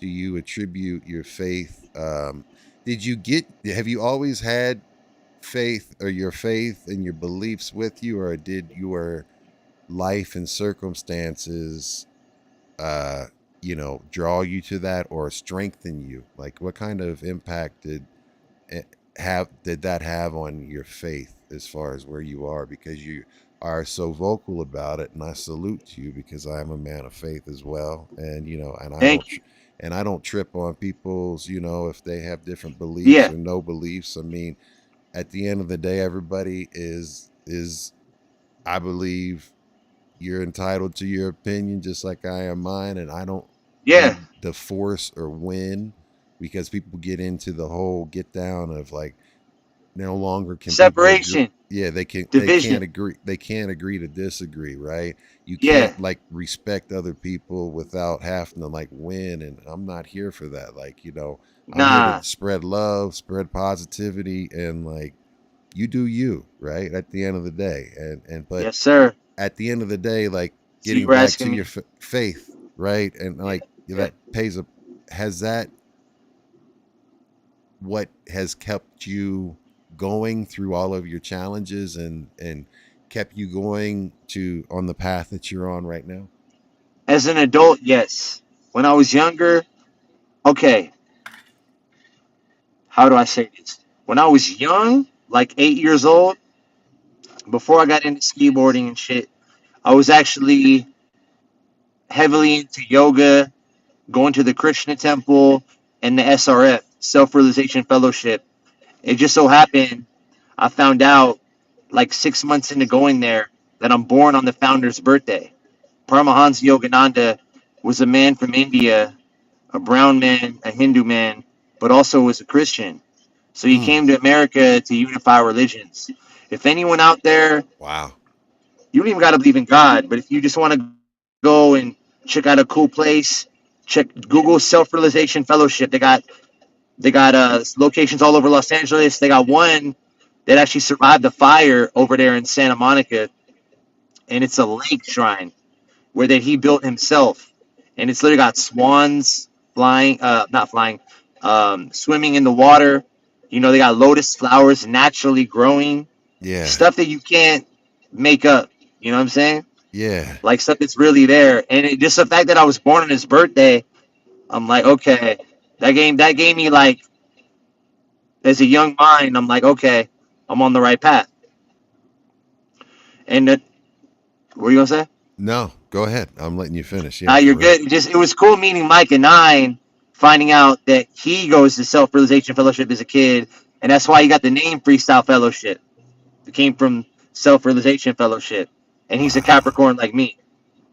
Dope. Hell yeah, man. That's dope. Yeah, I mean, yeah. So okay, so to my faith, so what I was getting at when I was really young, I was like a young yogi. I was really into meditation, yoga. I stopped eating meat when I was 8. You know what I mean? you still no meat. Yeah, I stay away from meat. I stay away from red meat, really. Okay. Yeah, I haven't eaten meat in a long time. Word. I Gotcha. can't do the vegan thing. The vegan thing's too hard for me. But if I can stay away from meat, I always feel pure.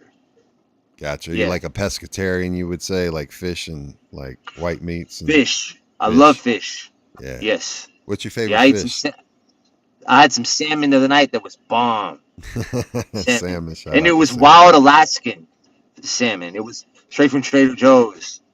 Yeah. Yeah. Right on. Yeah. Hell yeah. Yeah. So go ahead, continue on with what you were saying. Okay, so yeah, I grew up going to the Krishna temple and SRF, and what I learned going there is that all God is one. You know, I like how Yogananda honors Judaism, Buddhism, Islam, Hinduism, Christianity, and then you know what I mean. And you learn that these are all one. Christ, Krishna. You say Om Shalom. What else? There's one other. Oh, okay. In Hinduism, they have a holy trinity, and the father of creation, like literally, there's a holy trinity in Hinduism. Brahma, I didn't know that. Vishnu, and Shiva. So it makes sense even scientifically. Everything in this world we're looking at around us was created, right? Mm-hmm. This car I'm in, this building right here was created, right? Right. Me and you were created. So they have a trinity where everything, Brahma's the creator, right? Vishnu's a preserver. Shiva's the destroyer. But it's not like in a negative way. It's to be destroyed, to be reborn. You know what I mean? So everything around us is created. It has its time, and then it destructs. You know what I mean? Mm-hmm. But what I found very interesting when I started getting really deep into like the unity of religion and reading all different texts from the Quran to the Torah to the Bible, the Old Testament to the Bhagavad Gita to the Mahabharata, Ramayana, and all that. What really interested me is when I found out that Brahma, being the father of mankind, is the same person from the Old Testament who we call Abraham.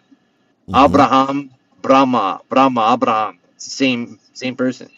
I did not know that. So Abraham is in Hinduism Brahma as well. Yeah, Brahma. Yeah. Wow. And also Jesus is prophesied in the Vedas as well to come down as the Son of God.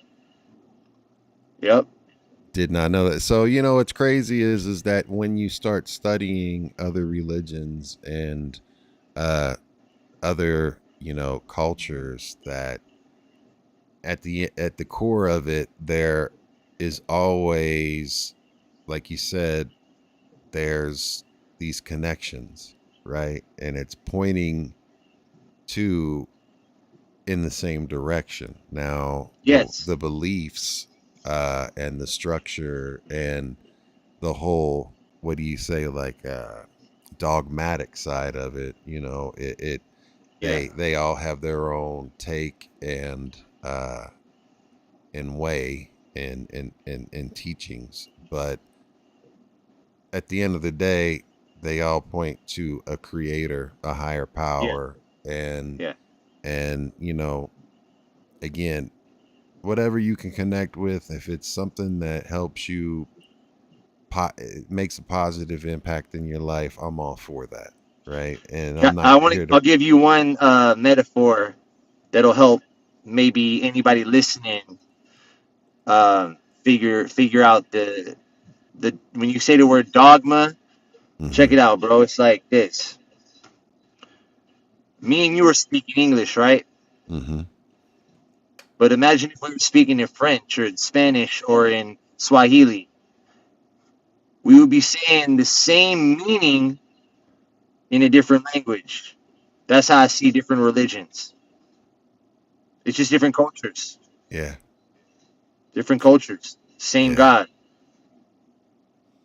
Yeah, man. There's a lot that you know, when you start becoming older and wiser and exposed to more culture and more information, and if that's something that people have a thirst for, and you go, everybody should go out there and make their own educated decision and Yes. study. Just study. Yeah. Yeah. It says that in the Bible. It says, don't even take this at face value. Like, do your research. Because if you really do your research, man, I ain't even going to go on no teacher thing, even though I am a spiritual teacher. I'm a number 11 in numerology. But there's historical facts that Krishna lived on this planet 5,000 years ago. Wow. They found historical archaeological evidence in India, thousands and thousands of feet underwater. You know what I mean? Yeah, and Jesus too. Exactly. You know all of these past historical characters. Well, they're not fantasy. Yeah, I mean they're actually science nowadays. The more that science tries to disprove, it's right actually there finding and proving. You know what I mean? Yo, so you know. Yeah.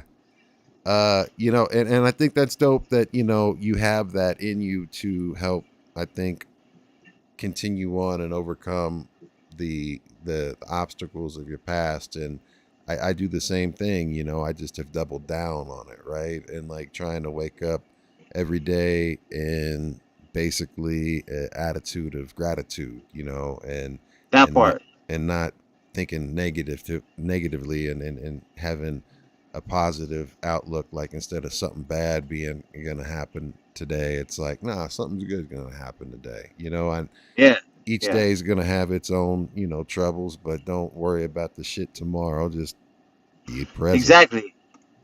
Yeah. Because in a year from now, I'm gonna have my magazine. You know what I mean? I'll have a B-Boy Underground ad in there. Hell yeah. And we'll be like, yo, it's all love. We did it. Yeah. Just like we did with the Natives video a year before. Yeah, man. Which was history repeats itself, man. And it's dope. Yep. It's dope, man. And getting back to, I want to talk to you, with search. Oh yeah. And you've got. Oh, okay. So part 2. Yeah. Part 2. Well, we could do part 2, and then I might get back to the crib and make some dinner. So part 2 was very deep because, I believe I love numbers. You know what I'm saying? Numerology. So I was 16 when it was 2 years after I had met Search, and I saw his graffiti up all over the city, bro, and he became my favorite artist. And I was like, watch, I want to meet him, and I'm gonna meet him, and I'm gonna start a clothing company with him. Watch, like, let me just meet him before social media, though. So I'd ask the homies, like, where's Search at? Because, like, I met him before. I'm like, he's around. So I'd ask the homies who were from his crew and shit. I'd ask the homies that were from my crew, because we're all from the same crew. It's like, yo, where's Search at? Oh, he's doing this. And, man, it's so deep, bro. So, like, all right, so Workman's, right? Workman's Outlet. Mm-hmm. Shout out to DJ Swipes, because in 2003 is when I first started doing graffiti on T-shirts. Okay. But it was just deck. It was just deck, like deck 1. I did deck pieces. I did one where there was a uni paint marker. And instead of uni paint, I made it say deck paint. And it was a graffiti piece I did dripping. And my uncle put up the money for that shit. So I ended up taking them to Workman's, and Swipes was like, "Oh, these will sell." He's like you're a king, you're a graffiti king. And sure enough, he's like, just let us do consignment. And I was like 18. I'm like, cool. I'll never forget going back a week later, and he's like, yo, bro, like they all sold. I'm like, what the? I was like, all right, got something going. then seeing a search sticker for sale in the glass case. Be like, yo, all right, give me the money you owe me, and then keep $5 for that sticker or whatever, Right. $3, whatever. Yeah. And I think I still have that sticker in the archives. Yeah, I got it. It's the search piece with the bus under it, with the RTD bus, the RTD symbol. That's dope. Yeah. So I would ask him. I'm like, yo, fucking, what's up with search? And he was informed, but not like from search himself. It's like, oh, I think he's working for Power 106. What it was, when I started working with search, what it was is that our homie, me and Search's homie Jag, runner from AOB, worked for Priority Records. So Search got all his stickers, and anybody listening can check this out. If they go on OG Husky Radio and look up Search One interview, he'll tell you. I got a homie who works for Priority Records that would send Search all the boxes that he didn't use. Like, he would use a certain amount of stickers to use for promotion or promote posters and stuff. The rest he would give to Search, and Search would use them and spray paint, make the stencils, and spray the stencils on there, right? So that's what caught my eye. And that's when I had the plan in my third eye to start a clothing company with Search. But I hadn't met him in years. So I was like, all right, man, I hope this happens. I ended up getting locked up for like 8 years, out, in and out for 8 years. So I turned 20. 2012 is when I got locked up for 8 months. I was locked up from January until October. Actually, I did 10 months. And in that 10 months, it saved my life because it got me out of a toxic relationship. I was working out. I went to a school dorm in jail where I was lifting weights and shit, and I was eating healthy. They made a plan in the class, in the school dorm, why you kept going to jail and what you were going to do this time to stay out. And I made the plan to start doing clothing again. And this is in 2012. So I was doing clothing in 2003 with just deck t-shirts. And that's why I had the idea to do the clothing company with Search. So trip out on the next chapter. I do my 8.5 months, 10 months, whatever. I get out, report to parole, and they're like, oh, yeah, I'm not going to say my government name, but they're like, oh, yeah, Deck 1, you're off parole. I'm like, what you mean I'm off parole? They're like, I'm like, I caught a new case. I didn't say that, but I'm thinking that. Like, I caught a new case, you're supposed to give me ad time. You know what I mean? Right. Yeah, like, yeah. nah, you're off. They're like, and I owed like $7,000 in damage for graffiti. They're like, just call us in 30 days and sign your papers. And that's why I believe in God. Hell yeah. So then my faith started strengthening. Then I got a tax return for like $4,000. And I got the crib, you know what I mean? Right there. So I started my brand right in like what an area we call Palms, Woodbine Park. Yeah. Yep. Shout out to the homies from BF, all my boys from BF, all my West LA homies, all the my cousin Yellow Hill. Yeah, shout out to Yellow Hill. West Los, you know, all day, baby. You know what I mean? So this is when I was 27. December 21st, 2012, I started Ghettofresh. Yep. And that was the day the Mayan calendar ended. Yeah, we were supposed to be like, ooh, everybody braced. Yeah. Yep. Yeah. So we entered the age of Aquarius. We got out of the age of Pisces.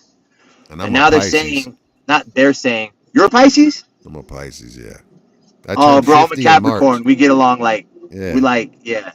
Our minds are like in sync with each other. Yeah. Yeah. Oh, wow. That's what's up, bro. Yeah, man. You know you're the most evolved sign out of every sign, right? Nah, I don't know much about the Zodiac, fam. It's good. It's good. So check it out, bro. Yeah. So, like, we're using a higher percentage of our brains if we tap into it in this age, since December 31st, 2012. So I started Ghettofresh and started putting out West LA gear and shit like that. And then I made the Crown logo. I drew that myself. This one right here. Yeah, that's a sick design, fam. Hell yeah. Thanks, my G. And April 2013, I'm doing a photo shoot with one of my models in Venice, where I was born and raised. Actually, came out of my mother's womb in Venice. I wasn't born in a hospital, just for the record. And I just so happened to see Search there Wow. at the walls with the homie Trickster I just seen the other day. Yeah. And I was like, all right. I was like, I bet. Like, you know what I mean? I'm growing up now. So I'm doing a little photo shoot, and we talk, and I was like, what's up, man? I'm Deck. He's like, oh, I know who you are. I'm like, word. Like, he's like, yeah, I got your stickers all in my books and stuff. Wow. I was like, oh, okay. He's like, yeah, I peeled them down. I was like, is that a good or a bad thing? He's like, nah, it's a good thing, man. They remind me of my style. Because, you know, even though I got a different style than Search, I had a lot of inspiration from him. Mm-hmm. You dig? And as a grown man, I was like fully developed. So this is when I was 28. So I had the vision when I was 16. 12 years later, I meet Search. It's 12 months in a year. Yeah. I had to complete the adolescence to being an adult. Yeah. You know what I mean? Before God let it happen. So I didn't even really think anything of it. I was like, oh, you know, like I'm not a yo, like do this for me type dude. Mm-hmm. I was just gonna see what happened. Yeah. So I was like, he's like, what you got going on here? I was doing a clothing company shoot. He's like, this shit is dope. I was like, oh, word? You fucking with it? He's like, yeah. I was like, you want to do a design or something? He was like, nah, man, I want to be like half owner of this shit. This shit is like where it's at. So it's like basically what I planned 12 years prior, he knew that. That's in the collective consciousness, which is amazing. Yeah. So I remember him being so serious about being a part of the brand that he gave me his number, his home number, his cell number, his home number, and his wife's number. And we kicked it for like 2 hours. And the models I was with and the camera person, they were like, yo, you want to ride home? I'm like, nah, I'm going to kick it with the homie. And we kicked it for like a good 2 hours. And then I took the little Venice Boulevard 33 bus home.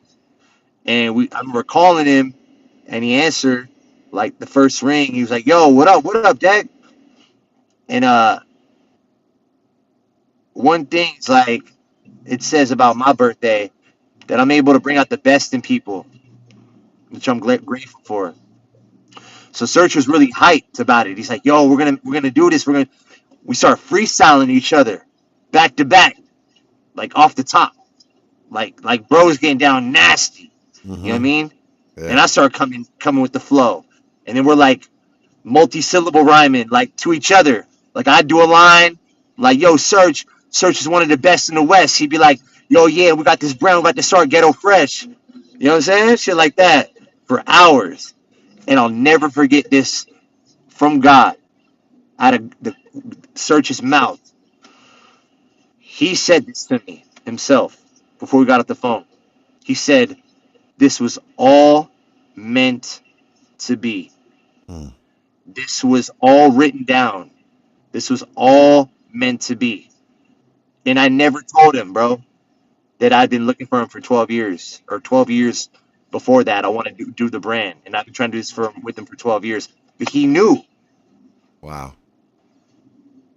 That's so dope. For the next couple years, we ran the LA game, bro. Like as far as hip hop events, we was at all of them. All of them. Chino Excel, Scarab, Living Legends, Supernatural. We was fucking up at that show next to Streetwise, with everybody buying our gear. And the beautiful thing was, I would pick up Search from his crib, and he would have a box full of what you call the canvases. He did. He always slang them. And Search was had such a good heart. He'd be like, "Hey, here's some bread for gas." I'm like, nah, dog, that's for you. That's for you, OG. Not that he was like, you know, but he was about 10 years older than me. So the fact that he paved the way for me and then we got to start the brand. I started the brand, and he became a part of it. I was just happy to have him. We'll be right back as soon as he joins back with us. Again, we are live, so we're uncut, we're unfiltered, and we're raw. So please make sure you hit the follow, like, subscribe, all notification bell. We're broadcasting on multiple platforms. Shout out to City World, from my city to your world, City World Media Group. You can check out cityworldmedia.com.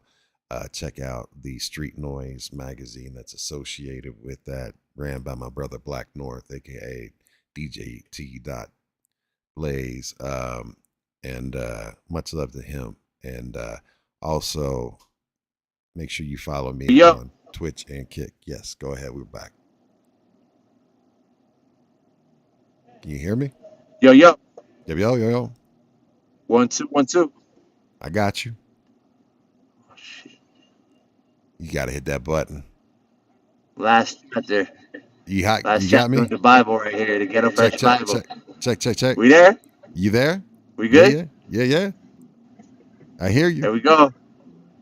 All right, we good. Last chapter in Ghettofresh Bible right here, baby. Yes. Go ahead. Let's get it. So,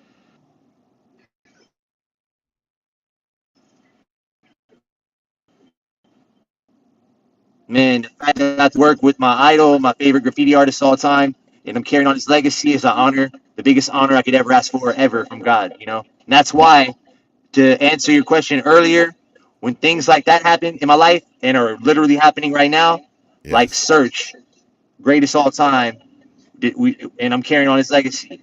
Then recently, Blue becomes my favorite MC. Then I'm bringing him on to You Share Radio. We freestyle. Now we got a song together. That's the faith right there. That's proof of it. Yes, absolutely. And I agree, because the fact that the journey that I've been on, even with this show, it's been something that, you know, same type of deal. And, you know, I know that you've got to go, and what we're going to do is we're definitely going to do a part 2 or 1.5 when we have stuff situated. I've got so yeah, I want to ask, like, the one we did is good, maybe cut out the beginning part.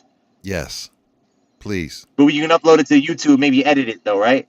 Yeah, I'm going to edit it just a little. I'm going to edit it. This is going to be on YouTube in its entirety, but I'll probably chop it down into some shorts and everything like that. But what I want to do, you want to and then you upload it to Instagram and tag me in it? Yes, sir. Of course. Absolutely. But I want when you come back, let's see here. When he gets back, we're going to ask him one final question, and then we will schedule a new interview where everything will be ready to go.